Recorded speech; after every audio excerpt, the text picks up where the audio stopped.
So we're live. This is the first live stream that I've done on YouTube. And I don't know whether the audio's working, the lights are good. I see a reflection on the whiteboard back there. But anyway, it's the first one. We'll figure all these little details out as we go. Okay, so I have been into fitness my entire life. First of all, I'm Coach Cliff. And if you want to learn how to get fit and stay fit through your entire life, for two reasons, a couple different reasons, I will tell you that the most important reason to maintain fitness is because, all right, I'm gonna go with three. You can't buy your health. As you get older, no matter how much money you make, no matter what you have in your life, you can't buy it. Either you have it, you get it, you create it, you own it, or you don't have it. You can't buy it. The second important thing is power. Now let me go to the number three reason first. So this was a phrase. The third reason I think it's important to be fit and what most people want fitness for. Okay, do you want to know why you want fitness? We do it because we want to be happy. Everything we choose in life is because we want to be happy. So let's dig into fitness just a little bit deeper. And this was something that as a young personal trainer, I couldn't say. It was like, it's risque. I can't say this. And it seemed shallow to say this. And I wanted to be this deep guy. And it's like, well, there's these reasons that we blah, blah, blah. You want to look great naked. That's it. I'll admit it. I'll say it. Right. At the end of the day, we want to walk by the mirror and be like, yeah, I look pretty good. Right. Is that shallow? I don't know. But I believe that's a fact and a truth. So we want to look great naked, but really we want to be happy. Now, if we're looking for fitness to create this happiness in our life, it's just one small part of a bigger integral thing. Here's some examples. Very commonly as a personal trainer, I have people, men and women, it seems like more so women, but maybe because I train more women than I do men in general, right? They come in and start training with us because they're going through something in their marriage or in their life, or their marriage isn't good. Maybe they know it at the time, maybe they don't. Oftentimes they don't, but they have a void in their life. And they're thinking that if I get more fit, if I lose weight, if I look better naked, then I'm going to be happier. And it's going to fill this void, and it never, ever does. Those underlying problems need to be solved over here. Fitness is something that creates, here's the one reason, that the biggest reason for me is that it creates power in your life. For most of my life, I believed that power was this thing that you had over other people to control them, or to control a situation, control your business. So if you have power, right? How do you get power? Well, you reach a certain status, you reach a certain title. Someone puts a master's, MS after your name, which I have, right? Or someone has a PhD or an MD, right? We look at them and it's like, oh, he's a doctor, he has status. Better listen to him, better respect him, has more power, right? Someone driving down the road in a really nice car, whatever it is, seems to have more power. Now, do they? No, it's perceived power, right? Power isn't something that you get because you have things, because you've attained things, because you've become something over other people. Power is the ability for you to control or have power over yourself and your emotions. And therefore, you inspire other people. You lead other people because of that power you've created over yourself. And I believe the best first way, if you're in your life and you say, you get that, you go, okay, I want more power over myself. How do I do it? What do I read? What do I do? What's my life going to be? What do I do in the morning? I think the first best thing is to start exercising and to go with that. Okay. Killer story. I've told this a million times. I love this story, but I have a little appendix to this story now. I have been a bike racer most of my life. I mean, we grew up in Wisconsin as kids and we all had dirt bikes. And then at some point we got too cool for dirt bikes and we got 10 speeds. And I rode my 10-speed, which was a Huffy with foam and the handlebars, it was like $100 bike or something, but it was a 10-speed and it was cool. We rode our bikes into Madison, Wisconsin. We lived about 8 miles out in the country.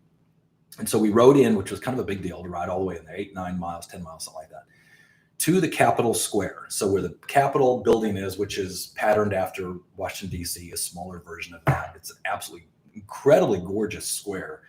The gardens around there and everything, which is beautiful. So a friend of mine and I, my best friend growing up, Derek, he and I rode in. It was a Saturday midday or something, and there was a bike race going on around the Capitol Square, which is called a criterium. When a bike race goes in loops, whether it's a rectangle or a square, it's called a criterium.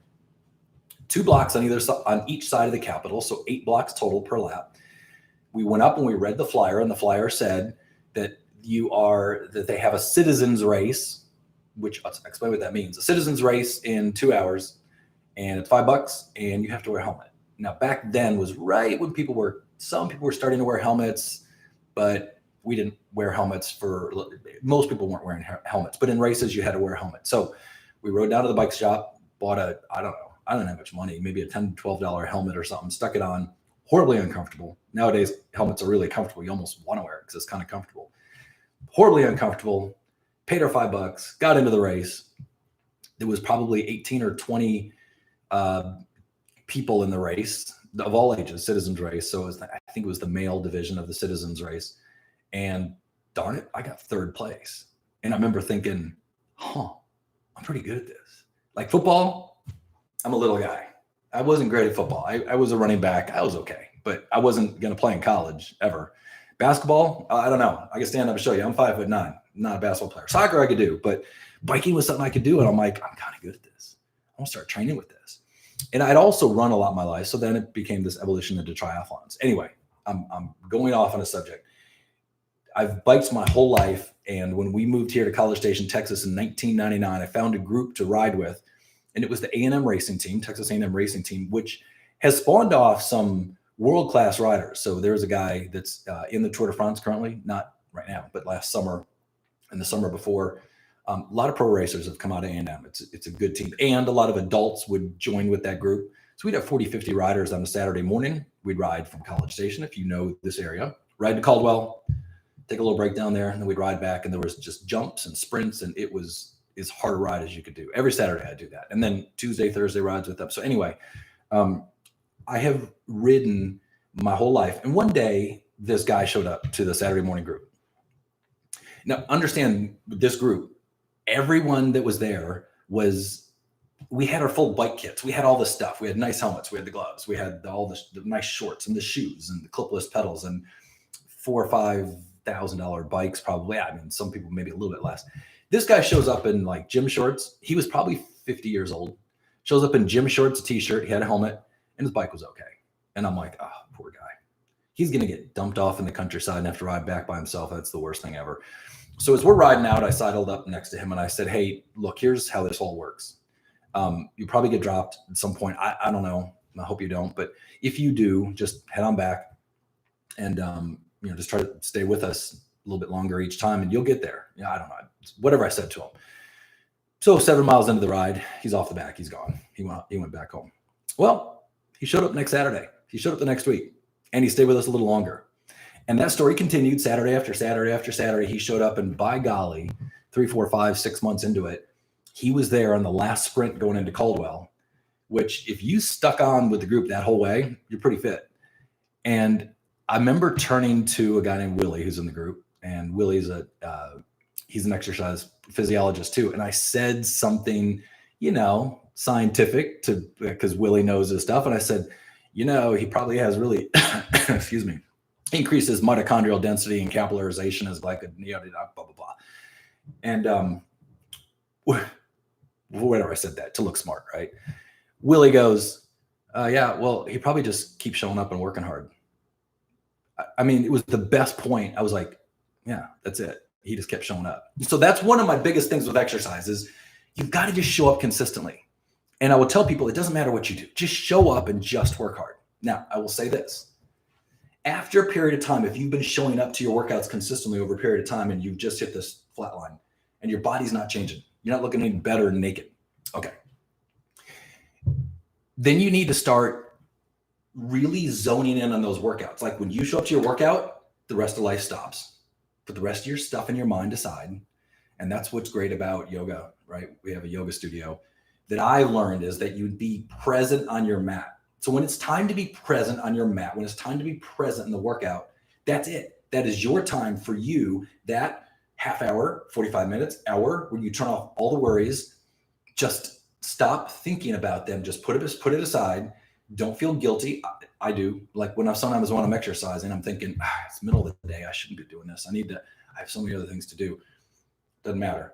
Focus on that and do the best that you can in all the parts. Here's another story.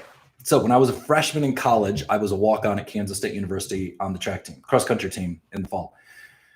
Oh, yeah, I got my butt handed to me. I mean, this team, we finished ninth, the cross-country team, ninth at nationals, which is really good that year. I did not run at the nationals. I didn't get to run much my freshman year practice, but not in many of the races, just a handful of the races.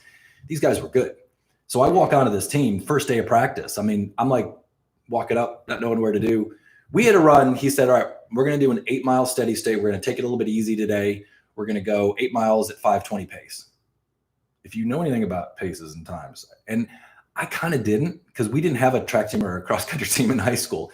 I just ran on my own, and my time was pretty good. You know, I was like in the 16 and a half for 5Ks. So I was good enough to walk onto the team. Holy cow, I got dropped after the first mile or two into that workout. Anyway, they were really, really good.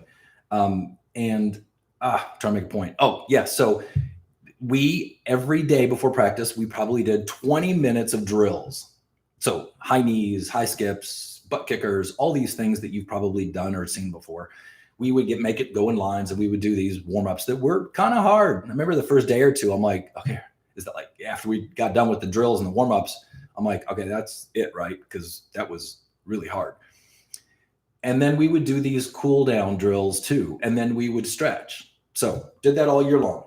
I got to be a much better runner. I ended up running a 14:25 5K, which getting to that point. And if you please don't think, oh, that's so good. You watch a world-class race, even a national caliber race, they're in the mid 13s. They're like a minute faster than that. I'm going to be on the other side of the track by the time they're finishing. So it's good in retrospect, but that summer, so after my freshman year, we had no official practice. Coach gave us workouts to do. We stayed in contact with him. He's like, do your drills and warm-ups, do your stretching afterwards. Did I do it? No. And there was a massive difference when I showed back up that fall. I was missing this missing link. There was something missing about my running that I didn't get back for about a month until I started doing the drills and the warm-ups and all those things. My point is when you do a workout, there's a lot of parts of a workout that are either written for you, or you have a coach, you have a trainer, you have someone pushing you. Here's the workout. Don't ignore those little things. If you have a little thing to do, even during the workout, do it to the best of your ability.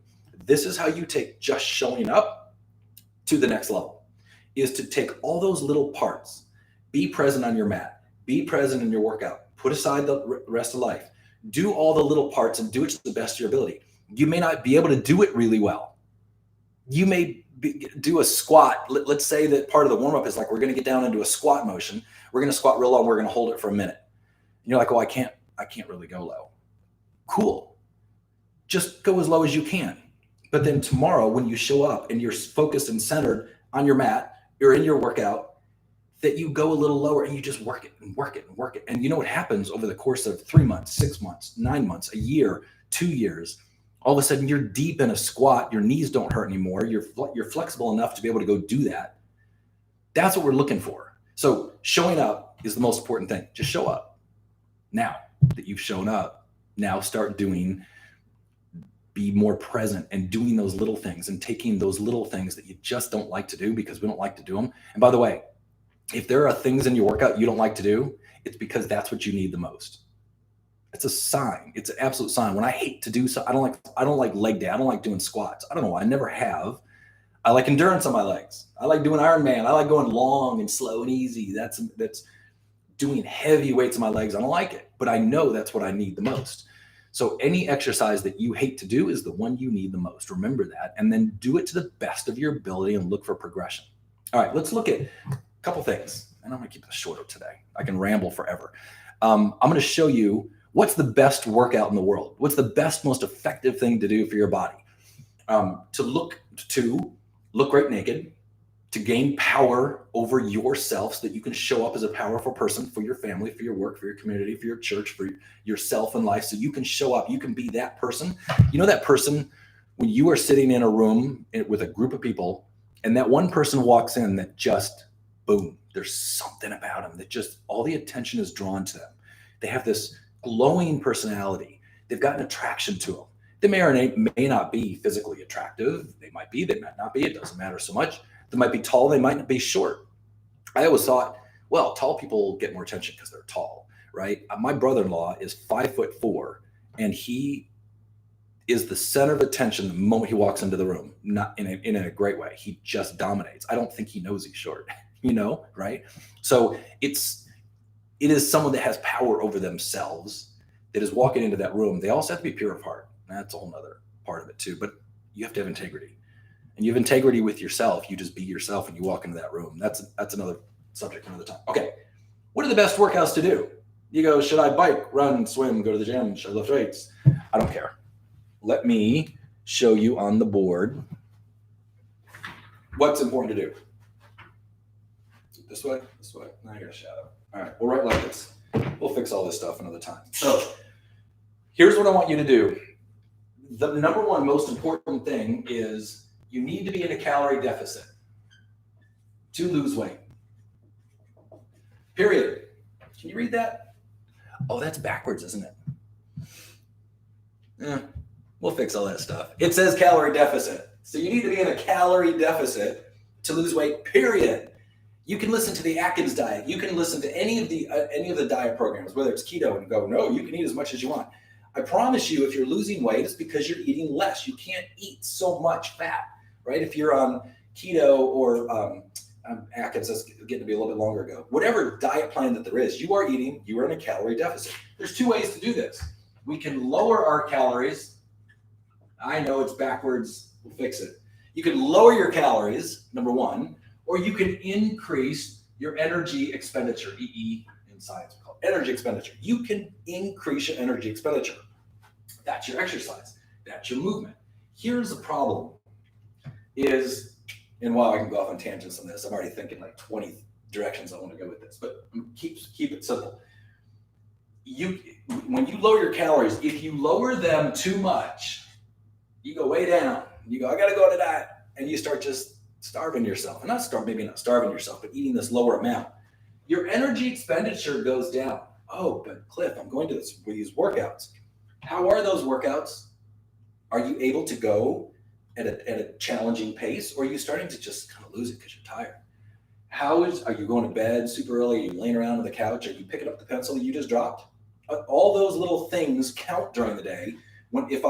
Here's science, there was research that was done that showed that people during the day, if their calories were low, if I drop that pen, maybe I'll pick it up later. Someone else pick it up. It's subconscious. We don't even think about it. So that act of just bending over and picking this up 100 times a day, not just a pen, but anything else that I do, whether, hey, I have plenty of energy. I'm going to go do laundry, and I'm going to go do this. I'm going to dust. I'm going to clean. I'm going to keep moving.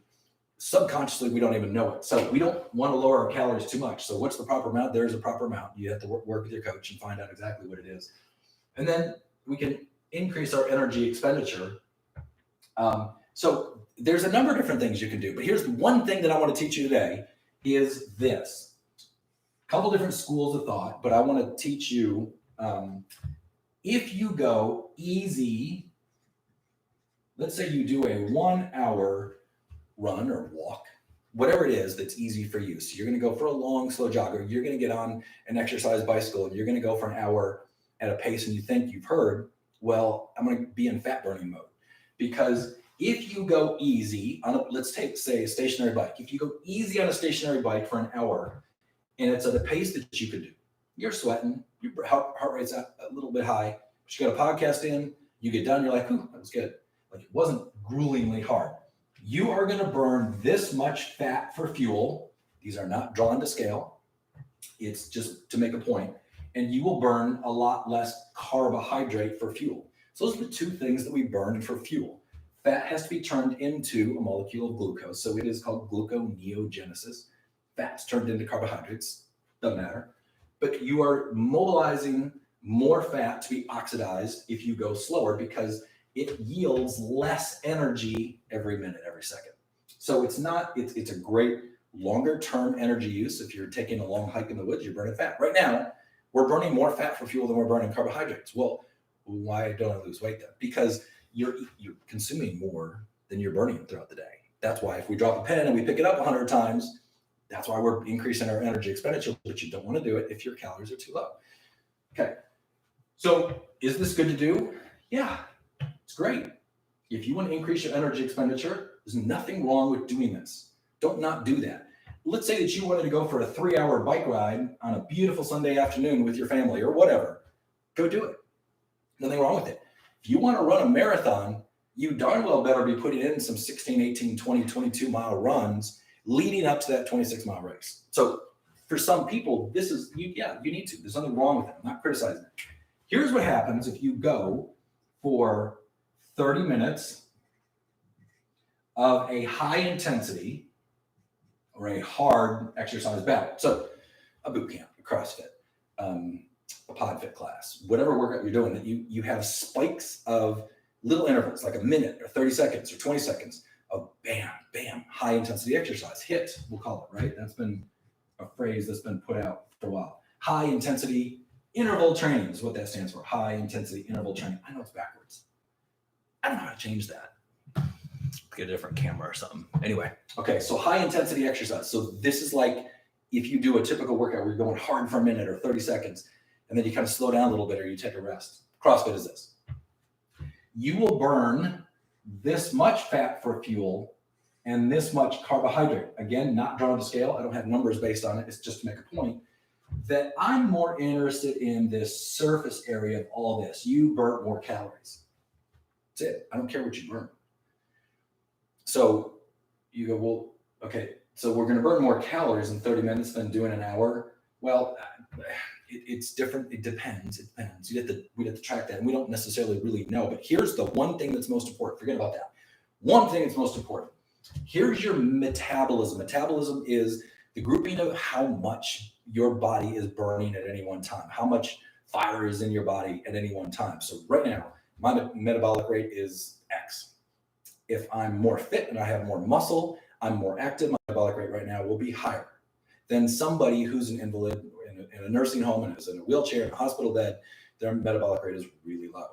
One of the ways to lower your metabolic rate is to go too low in calories, and then you start decreasing your thyroid function. Your thyroid automatically gets lower. And we have a lot of other hormones, some lower, some actually increase, in a negative way that just automatically reduces your resting metabolic rate. Okay, doesn't matter. Your metabolism, look at this. Your metabolism, if you go for a 30-minute or 1 hour easy exercise bout, it will go up and it will come right back down as soon as you're done. If you go high intensity exercise training, it will go up. Let's just say that it doesn't go any higher than that. Here's what it does, is it lasts a lot longer. Now, we call this area right here EPOC. I don't know why, EPOC. I know it's backwards. I don't know why they use that. It stands for energy post-oxygen consumption. Exercise post. It should be post-exercise oxygen consumption, but then it'd be POC. Anyway, EPOC is a scientific term that means the amount of oxygen that your body is consuming more. Like you're out of breath, your body is utilizing more oxygen to create more fuel because your body's been broken down. Here's what it is. It's tons more muscle tissue has been broken down and it has to be rebuilt. So we can measure this EPOC. Just look at someone's oxygen consumption. We take them in a lab and we hook them up to a monitor. We look at that and then how much carbon dioxide they're blowing off. We can measure that over a period and we know that we burn that much more. So high intensity exercise is better. But is that better? There's sometimes that this is better to do. And that's where a coach comes in and steps in. But so when someone says, well, what's the best exercise and what's the best diet plan? It's like, okay, lower your calories. I don't care what you eat. To a degree. We work on all those details a little bit later. We lower our calories to a certain amount. And, super important is that we keep that consistent. And we keep it steady day after day after day after day after day after day. The reason that people go, well, I don't eat that much food and I exercise every day and it doesn't work, it must be something genetic. No, it works. It's because you think first of all, you're eating too lower calories at some point. You're lowering your thyroid. So all of a sudden you've created this metabolic system that's really slow and low. And admit it, on the weekends, in the evenings, some point, you go and you go out to eat, and boy, you have no idea what you're eating when you go out to eat. You go to Chili's and you order this plate that's like 2,000 calories or 1,500. whatever, you're taking in more than you think you are. People overestimate. It was like, and I don't have this research in front of me, like 90% underreporting for people who are not put in a metabolic ward.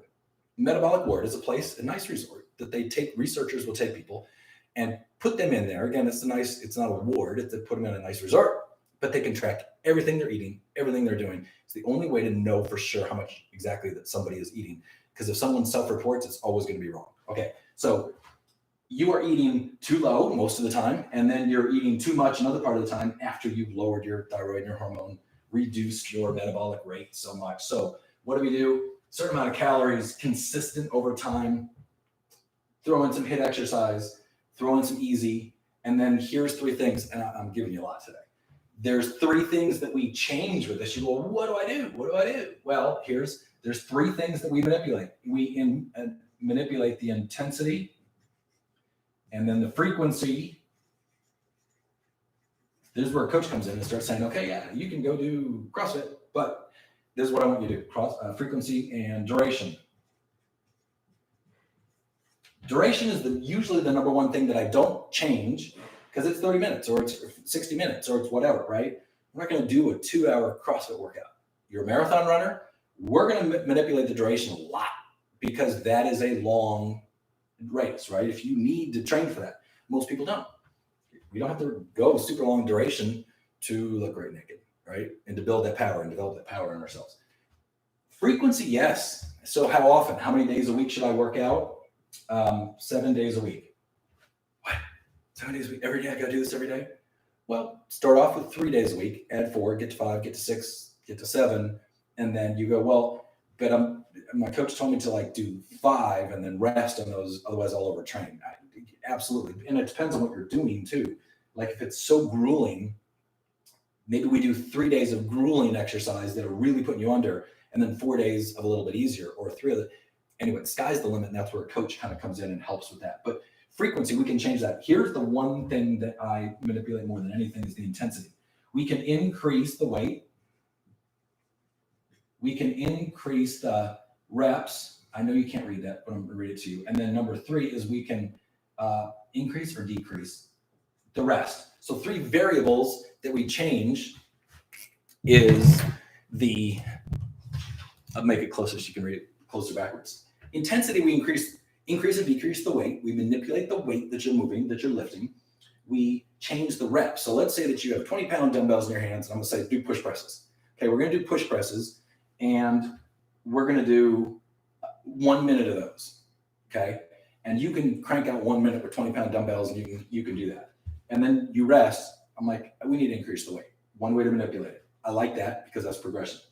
How many reps? Well, we did a minute. Do we want to go a minute and a half? No, probably not. I don't want to go longer than a minute. So should we decrease the rest? Yeah. Okay, here's what we can do. Let's go to 25 pounds, or let's stay with 20 pounds. Let's go for a minute. And instead of resting for a minute, we're going to rest for 30 seconds. What if we did 30 seconds on? What if we did Tabata? You ever done Tabata before? 20 seconds on, 10 seconds off. And now we're going to keep increasing the weight. So we're going to keep the reps and the rest period the same. Anyway, those are all things that can be manipulated. When someone says, well, what's the best exercise? I say, it's what you'll do with this. And the other thing too, going back to this, we do what we do in life, exercise-wise, to look great naked. Why do we do that? Because we think that's going to make us happy. That alone won't make us happy. But everything we do in life is to increase our happiness. If you think about it, we go to work, a job maybe we don't like, or we get burnt out. We get burnt out at any job because it provides a paycheck, the paycheck you want to provide for your family, and that makes you happy to provide for them. We do certain exercises. Don't do exercises you don't like. Don't do workouts you don't like. Do what you like to do. Do what, through the pain, will make you happy. We don't fight against that. In other words, if something isn't going to make you isn't going to lead towards making you happier, we're not going to do it. Yeah, I think we can go a lot deeper on that. One more subject I want to touch on real quickly. 30 minutes already. I can talk. One more thing, scientifically proven. You have 5 seconds to make a decision or you're not going to do it. Okay. Mel Robbins, who's a author, speaker, business owner, great lady. You probably heard of Mel Robbins before. I think she had a TV show or a syndicate series for a while or something. Anyway, she wrote a book because one morning, every morning she'd wake up and she'd go do her workouts. A lot of mornings she'd wake up and she'd lay there in bed and be like, she'd hit the alarm, go back to bed, skip her workout. She's like, what is that? Like, what is that thing that's just stopping me? So one morning she woke up and she envisioned a rocket ship going off. And she's like, yeah, 5, 4, 3, 2, 1. And she learned that you have 5 seconds to make a decision or to move towards doing that thing, whatever that decision was. And after 5 seconds, you may not do it. You got 5 seconds. Scientifically speaking, our brains actually don't really start giving you the excuses.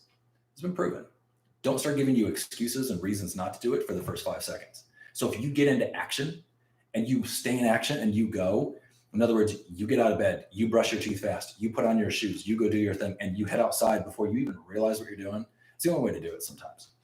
Until you get into that habit so habitually that this is what I do in the morning. So if you're struggling with getting to a workout or starting a workout, when the first second that God puts that thought in your head, like, okay, it's time to work out, you've got 5 seconds and then you're going to talk yourself out of it. Or it's a lot easier to talk yourself out of it. So 5, 4, 3, 2, 1, you should already be going. Very, very powerful that when you make a decision to do something, it didn't come into your head accidentally. Nothing does. Nothing's a coincidence. God put that through your mind. Like, all right, I'm going to go work out. Boom, go. Go put on those shoes, stay in action, stay in action, stay in action until you do it. You got 5, 4, 3, 2, 1. Blast off like a rocket. You got to go. All right. Enough of the live stream today. I'll figure out why things are backwards. Fix the lighting. So I got that. We'll see how this turns out. There you go. Talk soon.